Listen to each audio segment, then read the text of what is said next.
कर्पूरी ठाकुर के जन्म शताब्दी समारोह के आयोजन के बहाने बिहार में कई राजनीतिक दल अपनी ताकत दिखाने की बुधवार को कोशिश करेंगे। बिहार के भूतपूर्व सीएम कर्पूरी ठाकुर की इस बार जयंती इसलिए भी महत्वपूर्ण है कि 3 महीने बाद ही लोकसभा का चुनाव होना है। पिछले वोटरों पर पकड़ बनाने के लिए जेडीयू, आरजेडी और बीजेपी के अलावा उपेंद्र कुशवाहा के नेतृत्व वाले राष्ट्रीय लोक जनता दल ने भी पूरी तैयारी की है। लेकिन सबके मंसूबों पर भाजपा ने जयंती समारोह की पूर्व संध्या पर ही पानी फेर दिया है। कर्पूरी ठाकुर को भारत रत्न देने की केंद्र सरकार ने घोषणा कर दी है। बिहार के लिए कर्पूरी ठाकुर के योगदान को भुलाया नहीं जा सकता है। वे 2 बार बिहार के सीएम रहे हैं। वर्ष 1952 से वे लगातार विधायक चुने जाते रहे। साल 1967 में वे बिहार के उप मुख्यमंत्री, वित्त मंत्री और शिक्षा मंत्री भी रहे। पहली बार वे 1970 में मुख्यमंत्री बने, मगर उनकी सरकार अधिक दिनों तक नहीं चल पाई। दूसरी बार उन्होंने 1977 में मुख्यमंत्री की कुर्सी संभाली। उनका दूसरा काल 1979 तक रहा। अपने राजनीतिक करियर में कर्पूरी ठाकुर सिर्फ एक बार चुनाव नहीं जीत पाए थे। वर्ष 1984 में वे लोकसभा चुनाव हार गए थे, इसलिए कि उसी साल इंदिरा गांधी की हत्या हुई थी। इसकी वजह से कांग्रेस के पक्ष में सहानुभूति लहर थी। मुख्यमंत्री रहते हुए कर्पूरी ठाकुर ने सरकारी नौकरियों में पिछड़ों के लिए आरक्षण का प्रावधान किया। उनकी सादगी और ईमानदारी को आज भी लोग शिद्दत से याद करते हैं। जीवित रहते उन्होंने ना कोई संपत्ति खड़ी की और परिवार के किसी व्यक्ति को राजनीति में कदम रखने दिया। उनके निधन के बाद ही परिवार का कोई सदस्य राजनीति में आ पाया। नीतीश कुमार की पार्टी जेडीयू ने उनके बेटे रामनाथ ठाकुर को राज्यसभा भेजा। कर्पूरी ठाकुर अगर जीवित रहते तो शायद ही बेटे को राजनीति में आने देते, इसलिए कि शुरू से ही वे इसके विरोधी रहे।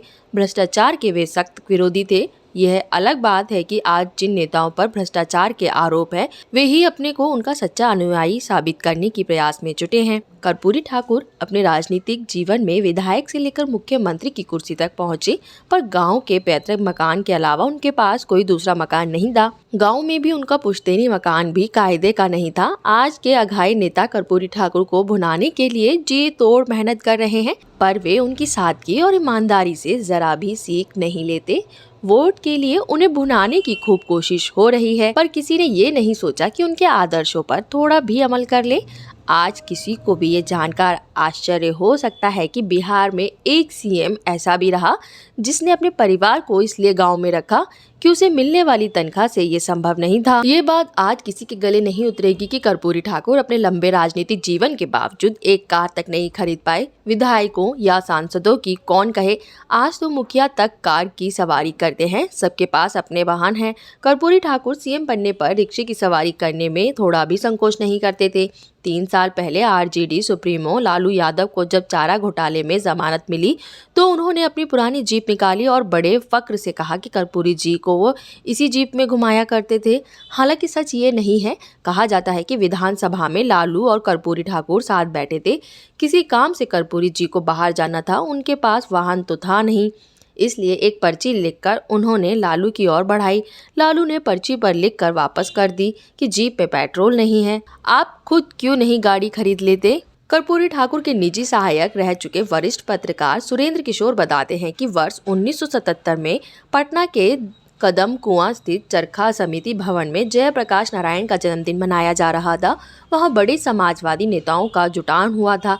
भूतपूर्व पीएम चंद्रशेखर, नानाजी देशमुख जैसे नेता वहां आए थे। कर्पूरी ठाकुर तब बिहार के मुख्यमंत्री थे। जब वे वहां पहुंचे तो उनके कुर्ते पर चंद्रशेखर की नजर पड़ी। कुर्ता फटा हुआ था, चप्पल भी टूटी हुई थी। अचानक चंद्रशेखर उठे और अपने कुर्ते का अगला भाग फैलाकर सबसे चंदा देने को कहा। उन्होंने कहा कि कर्पूरी जी के लिए कुर्ता फंड बनाना है। तत्काल कुछ लोगों ने उनके फाड़ में कुछ रुपए दिए। पैसा देते हुए चंद्रशेखर ने कहा कि कर्पूरी जी, इन रुपयों से अपने लिए कायदे का कुर्ता धोती खरीद लीजिए। कर्पूरी ठाकुर ने पैसा ले लिया और कहा कि इसे हम मुख्यमंत्री राहत कोष में जमा कर देंगे। इसी तरह की खबरों के लिए बने रहें हमारे साथ। चैनल को सब्सक्राइब करना ना भूलें। बुलंद भारत।